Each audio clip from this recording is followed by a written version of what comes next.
నేను నిన్న గాంధీ భవన్లో మాట్లాడేటప్పుడు మరి కేటీఆర్ గారు క్యారెక్టర్ గురించి మరి వారి గతంలో వారు చేసినటువంటి కార్యక్రమాల గురించి మహిళల మీద వారికి ఉన్నటువంటి మరి చులకన భావం గురించి మాట్లాడుతూ మరి ఆయన నన్ను రొచ్చగొట్టే విధంగా మాట్లాడినప్పుడు నేను భావోద్వేగానికి లోనై మరి కొన్ని ఆయన మీద నేను విమర్శలు చేయాల్సిన అవసరం వచ్చింది.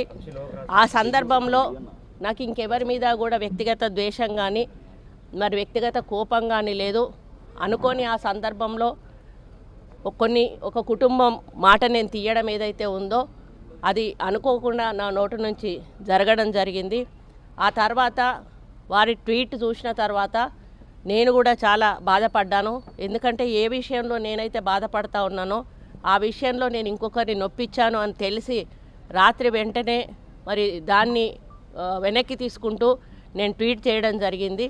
కాబట్టి నాకు జరిగిన అవమానం నేను పడ్డ బాధ ఇంకొకరు పడకూడదు అనేటువంటి ఒక ఆలోచనతోటి నేను బేషరతుగా దాన్ని వెనక్కి తీసుకోవడం జరిగింది. కానీ కేటీఆర్ విషయంలో మాత్రం తగ్గేది లేదు. ఆయన తప్పనిసరిగా క్షమాపణ చెప్పాల్సిన అవసరం ఉంది. ఆయనే చేసేదంతా చేసి ఈరోజు నన్ను క్షమాపణ చెప్పాలి అని డిమాండ్ చేయడం ఏదైతే ఉందో మరి దొంగ అని తనే దొంగ అని అరిచినట్టుగా ఉంది. ఆ విషయంలో మాత్రం ఎట్టి పరిస్థితుల్లో కూడా వెనక్కి తగ్గేది లేదు.